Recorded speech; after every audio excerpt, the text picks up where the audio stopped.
Students, next school of painting है Deccan paintings. As you know, Deccan region India का कहाँ पे है? ये इंडिया है।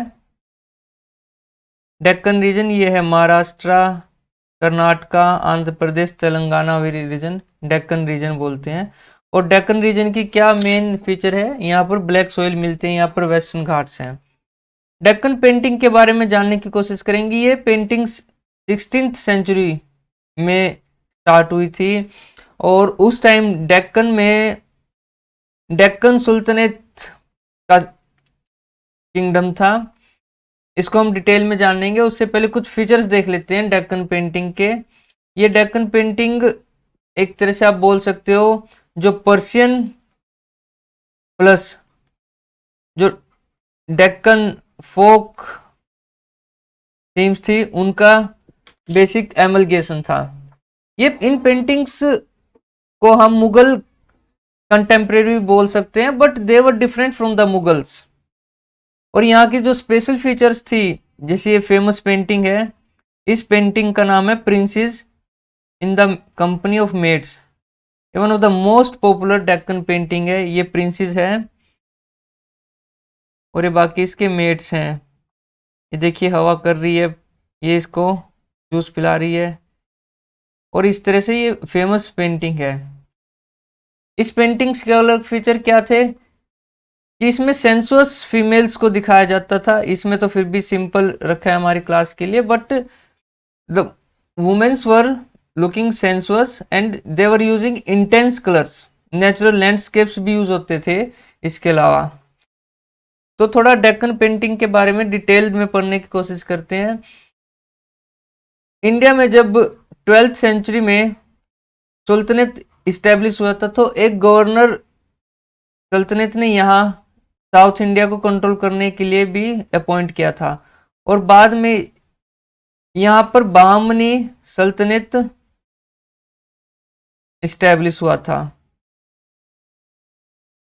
और बहामनी किंगडम के नीचे विजयनगर किंगडम था। इन दोनों की फाइट होती रहती थी एंड फाइनली बहामनी सल्तनत को 5 हिस्सों में टूटना पड़ा था और वो हिस्से थे Bijapur, Golconda, Bidar, Hyderabad, such thing. And जब ये किंगडम छोटे छोटे किंग प्रिंसली स्टेट्स में डिवाइड हुआ था तो यहाँ पर पेंटिंग्स का इवोल्यूशन हुआ था। और इस टाइम नॉर्थ इंडिया में जब ये स्मॉल 5 किंगडम्स थे, उस टाइम नॉर्थ इंडिया में मुगल काउंटर पार्ट्स थे। तो मुगल्स के टाइम भी उनके किंगडम में पेंटिंग स्टार्ट हुई, यहाँ भी पेंटिंग स्टार्ट हुई थी और with duration different schools of painting establish हुए थे अपने दक्कन रीजन में। तो उनका जानने की कोशिश करते हैं। अहमदनगर पेंटिंग स्कूल था। अहमदनगर कहाँ पे आज के टाइम में? महाराष्ट्र में। दूसरा Bijapur paintings, Bijapur paintings establish हुई थी ये कर्नाटक में। Golconda painting, Hyderabad style of painting. These paintings were developed and as a separate painting schools. Let's see the next painting school, that is Bengali style. See, अभी तक जो डेक्कन पेंटिंग स्कूल था वो मेडिवल इरा में हम बोल सकते हैं कि हमने 3 ड्यूरेशन है, ancient era, medieval era and modern era. Ancient era की जो स्कूल पेंटिंग्स थे वो थे पालास के एंड अपभ्रंश पेंटिंग। मेडिवल में सल्तनत, then Mughals, then Rajput and Pahari painting along with Deccan paintings. अब हम स्टार्ट करेंगे मॉडर्न पेंटिंग। मॉडर्न पेंटिंग जब यूरोपियंस ने पॉलिटिकल सिस्टम इंडिया का चेंज किया, they captured the political power and then new system of painting emerge and which we will discuss under the modern paintings. उसका जो पहला painting है वो है कॉलोनियल पेंटिंग। तो जो फर्स्ट मॉडर्न पेंटिंग हम बोल सकते हैं जिसको, वो है कॉलोनियल पेंटिंग। कॉलोनी से आपको पता ही चल रहा है किसके रेफरेंस में बोला जाता है। जब यूरोपियंस ने इंडिया को कॉलोनियल बनाया तो कॉलोनियल पेंटिंग इमर्ज हुई और ये आप समझ सकते हैं कि एक हाइब्रिड पेंटिंग थी European plus Indian style of painting का। इसके लिए क्या करते थे ब्रिटिशर्स, ब्रिटिशर्स पेंटर्स को हायर करते थे और बोलते थे कि आप जो भी यूरोप के फीचर्स हैं और जो भी इंडिया की जो बेस्ट थिंग्स है पेंटिंग की, उन दोनों का मिक्स करके बनाइए। तो हाइब्रिड पेंटिंग थी, कॉम्बिनेशन था राजपूत पेंटिंग का, मुगल पेंटिंग का एंड अदर इंडियन पेंटिंग्स का। British officers hired the painter. और जो फेमस पेंटिंग इस टाइम बनी थी वो कंपनी पेंटिंग थी।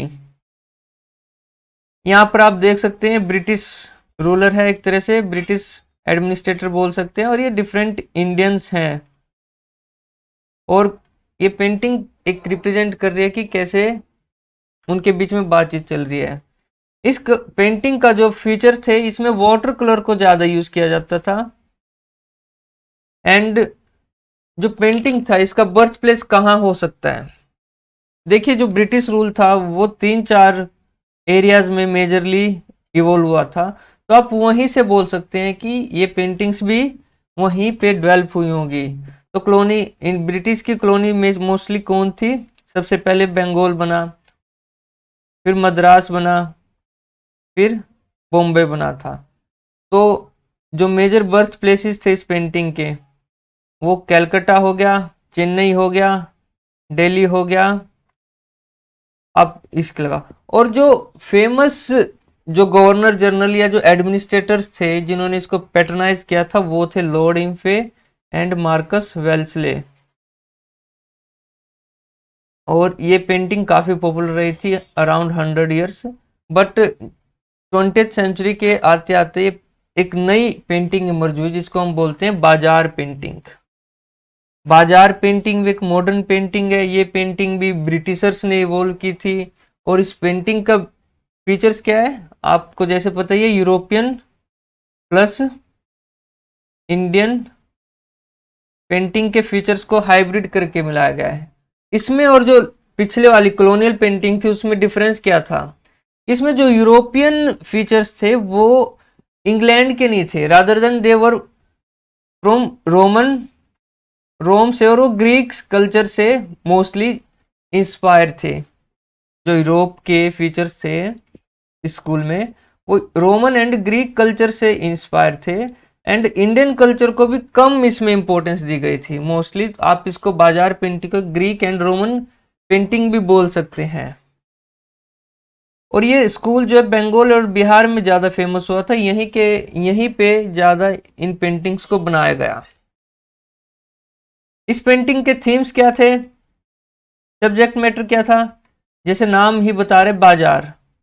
तो जो भी बाजार होता था उसको प्रेजेंट किया जाता था, एवरीडे बाजार के जो भी सीनरी होते थे। जैसे कि इस पेंटिंग में एक ये कारपेट मार्केट है और यहाँ पर ये शॉप की दिखा रहा है कस्टमर्स को अपना कारपेट, और यहाँ पर डिफरेंट डिफरेंट कारपेट टंगे। तो इस तरह की सीनरीज होती थी।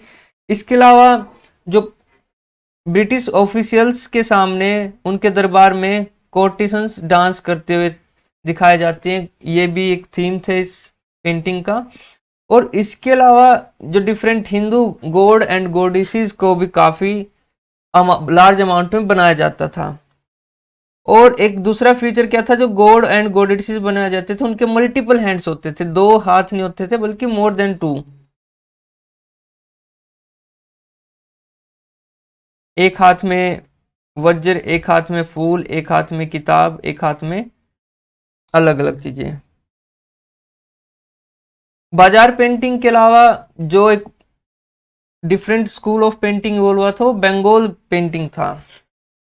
बंगाल पेंटिंग को आप one of the latest painting school बोल सकते हैं। ये late 19th and early 20th century में डेवलप हुआ था। इसका ओरिजिन का बेसिस देखते हैं, जब बंगाल में स्वदेशी मूवमेंट चल रही थी तो ये उस टाइम का स्कूल है बेसिकली। और ये स्कूल, ये पेंटिंग ऐसी है जो कि फर्स्ट टाइम नेशनलिज्म से इंस्पायर्ड थी। इस स्कूल की पेंटिंग्स की जो भी थीम्स है वो नेशनलिस्टिक थीम्स हैं। और इसमें जो प्रोमिनेंट फिगर है वो है अवनींद्र नाथ टैगोर, जो कि रविंद्रनाथ टैगोर के नेफ्यू थे। And one more important thing कि जो स्कूल से रिलेटेड है ये है कि हमने देखा एंशियंट पेंटिंग, फिर मॉडिवल पेंटिंग आए, फिर मॉडर्न पेंटिंग आए, और मॉडर्न पेंटिंग आते आते यूरोपियन इन्फ्लुएंस ज्यादा हो गया था। तो इस स्कूल में नेशनलिस्टिक थीम थी, यानी कि दोबारा से जो भी नेशन से रिलेटेड आर्ट था उसको इवोल्व करना चाहते थे, उसको रिवाइव करना चाहते थे, और जो यूरोपियन इन्फ्लुएंस हुआ था पिछले 200 सालों से उसको कम करना चाहते थे। तो इसलिए इन्होंने क्या किया, जो भी उस टाइम की पेंटिंग्स थी, चाहे वो बाजार पेंटिंग हो, चाहे वो कॉलोनियल पेंटिंग हो, और एक और जो नए पेंटर थे इस टाइम के, राजा रवि वर्मा, ये काफी मोस्ट पॉपुलर पेंटर हुए थे इंडिया के। तो जो पेंटिंग्स थी, इन तीनों पेंटिंग्स या राजा रवि वर्मा की जो पेंटिंग्स के खिलाफ एक ये अभियान को भी रिप्रेजेंट करते हैं। तो जो बंगाल स्टाइल था पेंटिंग का, उसके दो मेन पर्पस थे। एक तो था कि नेशनलिज्म को प्रमोट करना, और दूसरा जो भी उस टाइम की पेंटिंग्स थी, जो यूरोपियन पेंटिंग्स इन्फ्लुएंस थी, उनका प्रभाव कम करना और इंडियन स्टाइल ऑफ पेंटिंग को दोबारा रिवाइव करना। तो बंगाल स्टाइल ऑफ पेंटिंग हमारे लिए इसलिए इंपॉर्टेंट हो जाती है। और इस टाइम के बंगाल स्टाइल ऑफ पेंटिंग के पेंटर नहीं थे, बल्कि ये यूरोपियन, जब कॉलोनियल एंड बाजार पेंटिंग आई थी तो उस टाइम के पेंटर थे। जो बंगाली स्कूल ऑफ पेंटिंग को हम बोल सकते हैं रेनेसां स्कूल भी बोल देते हैं, रिवाइवल स्कूल भी बोल सकते हैं। क्यों? क्योंकि ये स्कूल जो भी इंडिया की एंशियंट एंड मिडिवल ट्रेडिशंस थे पेंटिंग के, उनको दोबारा रिवाइव करना चाहता था। चाहे वो राजपूत पेंटिंग्स हो, चाहे वो पहाड़ी पेंटिंग्स हो, चाहे वो पालास की पेंटिंग हो, उन सबको दोबारा रिवाइव करना चाहता था। And it also took inspiration from the mural paintings of Ajanta and Ellora caves. और इस टाइम के जो सबसे फेमस पॉपुलर पेंटर थे स्कूल के, वो थे अभिनंदन नाथ टैगोर, और उनकी जो फेमस मोस्ट फेमस पेंटिंग थी वो थी भारत माता की पेंटिंग, मदर इंडिया पेंटिंग। आप इस पेंटिंग में देख सकते हैं मदर इंडिया को डिपिक्ट करने की कोशिश की है, और मदर इंडिया के डिफरेंट हैंड्स हैं। और आप ये भी देख सकते हैं कि ये रिस्पॉन्सिबिलिटी है मदर इंडिया की, या इम्पोर्टेंट मैटर थे उस टाइम, इंपॉर्टेंट इश्यूज थे मदर इंडिया के लिए कि देश को क्या चाहिए, education, agriculture, basic survival needs and spiritualism. तो ये अभिनंदन नाथ टैगोर की पेंटिंग थी, और उन्होंने एक यंग वुमेन को एज अ इंडियन माता पोर्ट्रेट किया था, और एक लोगों में देश भावना, देशभक्ति को प्रमोट करने के लिए स्कूल ने काफी काम किया जब स्वदेशी मूवमेंट चल रही थी और जब नेशनलिज्म की बिगनिंग हुई थी। बाद में बंगाली स्कूल में जब नेशनलिज्म खत्म हुआ, जब देश आजाद हुआ, तो डिफरेंट जो लोकल थीम्स है वो भी आने लगी। और हमने देखा था कि एक फेमस पेंटर इंडिया के, जो कि 18th टू 20th सेंचुरी के मोस्ट फेमस पेंटर रहे थे, वो हैं राजा रवि वर्मा। मेडिवल इरा के बाद मुगल पेंटिंग्स में डिक्लाइन हुआ और रीजनल पेंटिंग्स प्रमोट हुई। उसके बाद यूरोपियंस आए और नई स्टाइल ऑफ पेंटिंग इवॉल्व हुई। तो राजा रवि वर्मा भी उनमें से एक ऐसे पेंटर थे जो कि यूरोपियन स्टाइल से इन्फ्लुएंस थे, जो कि वेस्ट के आइडियाज है, मॉडर्न आइडियाज को ज्यादा प्रमोट करते थे। ये बेसिकली केरला के पेंटर थे, केरला इस स्टेट में रहते थे, और इन्होंने इंडियन प्लस यूरोपियन या मॉडर्न पेंटिंग को हाइब्रिड करके बनाया था। एंड ये one of the most talented painter रहे हैं आज तक इंडिया के। तो इनको फाउंडर भी बोला जाता है कंटेम्प्रेरी पेंटिंग स्कूल या मॉडर्न पेंटिंग स्कूल का, founder, father of modern painting school. तो ये पर्सनैलिटी इतनी इंपॉर्टेंट थी। इन्होंने वेस्टर्न कलर और डिफरेंट स्टाइल्स टेक्निक को यूज किया था, चाहे वो यूरोप की हो चाहे वो साउथ इंडिया की हो। और उन्हें हम रैफेल भी बोलते हैं ईस्ट का, वो इतने ज्यादा पॉपुलर हुए थे। रैफेल कौन थे? रैफेल भी एक इटालियन पेंटर थे यूरोपियन रेनेसा के time and considered as the one of the most significant figure in painting world. उनकी कुछ पेंटिंग्स देख लेते हैं राजा रवि वर्मा की। राजा रवि वर्मा के ऊपर एक मूवी बनी है रंगरसिया, अगर आपके पास टाइम है तो आप उसको जरूर देखिएगा, आपको पता चलेगा कि उनकी लाइफ भी आसान नहीं थी, डिफिकल्ट थी। उनके डिफरेंट सब्जेक्ट मैटर्स थे और राजा रवि वर्मा को बोला जाता है कि उन्होंने फर्स्ट टाइम जो इंडियन गोडेस है सरस्वती, वो कैसी दिखती है उनको प्रेजेंट किया था इन फॉर्म ऑफ पेंटिंग। इससे पहले आज तक किसी ने भी सरस्वती माता को नहीं देखा था, तो फर्स्ट टाइम राजा रवि वर्मा ने ही ये पिक बनाई, ये पेंटिंग बनाई थी। तो राजा रवि वर्मा का ये one of the most important significant contribution था। और उनका दूसरा कंट्रीब्यूशन क्या था कि इससे पहले जो पेंटिंग, जो भी गॉड या गॉडेस की पेंटिंग्स या फिर स्कल्पचर्स होते थे वो मंदिर तक ही सीमित थे, वो हर आदमी के पहुंच में नहीं थे। लेकिन राजा रवि वर्मा ने उनको पेपर्स पे बनाया, कैनवासिस पे बनाया और हर घर तक पहुंचाया। एज ए जो भी हम कैलेंडर में देखते हैं, पोस्टर्स में देखते हैं, वो मोस्टली राजा रवि वर्मा ने ही स्टार्ट किया था। अगर वो आज के टाइम के एंटरप्रेन्योर होते तो one of the richest entrepreneur हो चुके होते with different copyrights, different trademarks. उनके कुछ फेमस पेंटिंग्स, एक रावण किडनैपिंग सीता पेंटिंग है। इसमें आप देख सकते हैं कि ये रावण है, ये रामायण के जो फिगर थे जटायु, उनसे लड़ाई कर रहे हैं और ये सीता है। इसके अलावा lady in the moonlight is another important painting by Raja Ravi Varma, ये आप देख सकते हैं। तो कुछ mother India and other works are also depicted by him.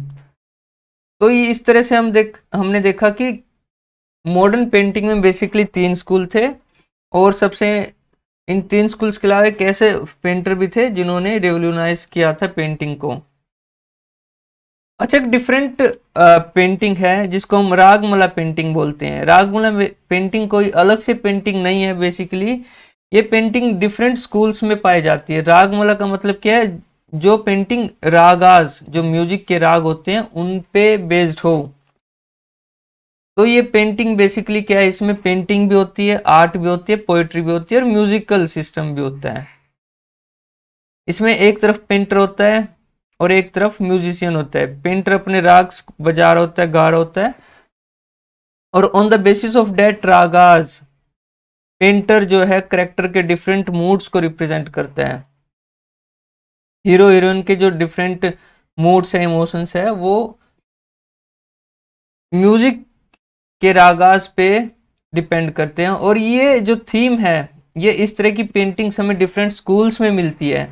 जैसे मुगल स्कूल में अकबर ने काफ़ी प्रमोट किया था इसको, जब उनके म्यूजिशियन तानसेन थे और जो पेंटर थे डिफरेंट, तो उसमें रागमला पेंटिंग काफ़ी प्रमोट हुई। डेक्कन स्कूल में भी हमने रागमला पेंटिंग को देखा। राजस्थानी एंड पहाड़ी पेंटिंग्स में भी रागमला को यूज़ किया जाता है। और इस तरह से हमारे जो डिफरेंट पेंटिंग स्कूल्स थे वो ख़त्म हुए।